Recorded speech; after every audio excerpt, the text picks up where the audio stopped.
میں نے گاؤں کے ڈاکٹر کو دکھایا ہے. ڈاکٹر کہتے ہیں ہمارے وطن میں ایک ہی ڈاکٹر ہے جس کا نام ڈاکٹر احمد ہے, وہی اس کا علاج کر سکتا ہے. مگر بیٹا میں غریب ماں ہوں, میں اپنے بیٹے کو کہاں سے ڈاکٹر احمد کے پاس لے جاؤں؟ نہ پیسے ہیں نہ کرایہ ہے. بس روز اللہ سے دعا کرتی ہوں, اے اللہ تو کارساز ہے, میرے بیٹے کو شفا دے دے یا ڈاکٹر احمد کے پاس پہنچا دے. ڈاکٹر احمد رونے لگا, کہتا ہے ماں جی میں ہی ڈاکٹر احمد ہوں اور اللہ نے مجھے تیرے گھر پہ بھیج دیا. جہاز کا خراب ہونا, چھوٹے ایئرپورٹ پر اترنا, رینٹ کار لینا, راستہ بھول جانا, کسی اور گھر پہ نہ رکنا, اسی جھونپڑی کے کنارے پر رکنا اور اس گھر میں جانا اور اس مریض کا علاج کرنا. اب بھی نہیں مانو گے؟ ان اللہ علی کل شیء قدیر, میرا رب جو چاہے وہ کرنے پر قادر. بس ہمارا بھروسہ ہل جاتا ہے. ہم سمجھتے ہیں دنیا والے ساتھ دیں گے, ہم سمجھتے ہیں دنیا والے مسئلہ, ارے دنیا والے تو دکھ ہی دکھ دیتے ہیں. اپنا پرابلم بتاؤ تو ہنستے ہیں, ہم سے کہتے فکر نہ کرو, دوسروں کو بتاتے دیکھو اس کا یہ مسئلہ ہے, یہ فلاں کام کے لیے آیا تھا, اتنی بڑی بڑی باتیں کرتا ہے, اس کا یہ مسئلہ ہے. ہمارے مسئلے کو انجوائے کرتی ہے دنیا, کون ساتھ دیتا ہے آج؟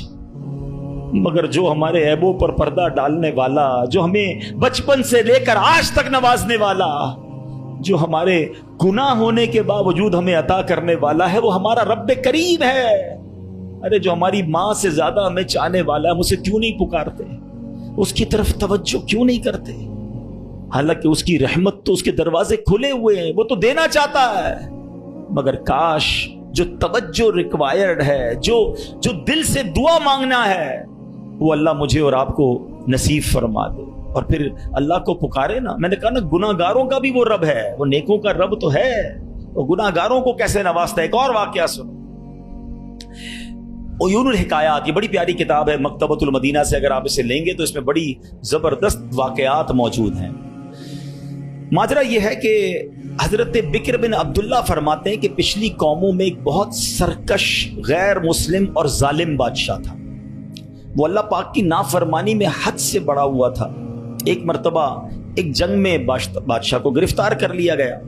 اب اتنا ظالم تھا کہ جنہوں نے گرفتار کیا تھا انہوں نے کہا اب اس ظالم بادشاہ کو تو تڑپا کے مارنا ہے. طے یہ پایا کہ اس کو ایسا کرو کہ تانبے کی ایک دیگ میں ڈالتے ہیں اور اس کو اونچی جگہ پر لٹکاتے ہیں اور نیچے آگ جلاتے ہیں تاکہ یہ جل بھون کر مر جائے. ایسے ہی کیا گیا, تانبے کی دیگ بنائی گئی, نیچے آگ لگا دی گئی. اب آہستہ آہستہ جو ہے وہ دیگ گرم ہوئی, بادشاہ کی حالت خراب ہوئی. دیگ گرم ہو جائے تو جسم جھلسنے لگا. اس نے پہلے تو جھوٹے خداؤں کو پکارا, مگر جس ساری زندگی جن کے آگے پیشانی رگڑی تھی انہوں نے کیا جواب دینا تھا؟ کسی نے کوئی جواب نہیں دیا, کوئی مدد نہیں آئی. اللہ اکبر. اب جب سب امیدیں ٹوٹ گئی نا, سب اس کو پتہ چل گیا کہ اب میرا آخری وقت آ گیا, اب میں گیا, اب میں مارا جاؤں گا. تو اب یہ بادشاہ جو تھا مسلمان نہیں تھا, اس نے مسلمانوں کے رب یعنی خداوند قدوس کو پکارنا شروع کر دیا.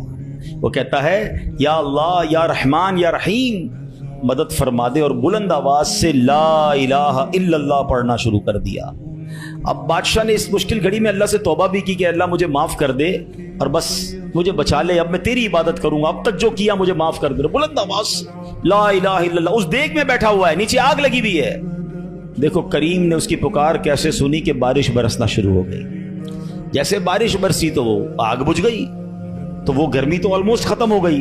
لیکن پھر اتنی تیز ہوا چلی کہ وہ دیگ رسیاں توڑا کر دیگ ہی اڑنے لگی. اچھا وہ بادشاہ لا الہ الا اللہ, لا الہ الا اللہ کی آوازیں بلند کر رہا ہے اور دیگ اڑ رہی ہے. اب دیگ اڑتے اڑتے اڑتے غیر مسلم قوم کا جو قبیلہ تھا وہاں جا کے گر گئی. اب جب وہاں گئی تو لوگ حیران کہ یہ کیسی دیگ ہے جو اڑتے ہوئے آ رہی ہے, اور اس میں ایک بندہ بیٹھا ہوا ہے, وہ لا الہ الا اللہ, لا الہ الا اللہ پڑھ رہا ہے. تو جب وہ غیر مسلم قریب آئے تو اس بادشاہ نے باہر نکل کر اپنا واقعہ سنایا کہ سنو, میں غیر مسلم تھا, اپنے اللہ کے سوا جھوٹے خداؤں کی پوجا کرتا تھا, میں نے کلمہ پڑھا, اللہ نے اس مصیبت سے نکال دیا اور مجھے یہاں پہنچا دیا.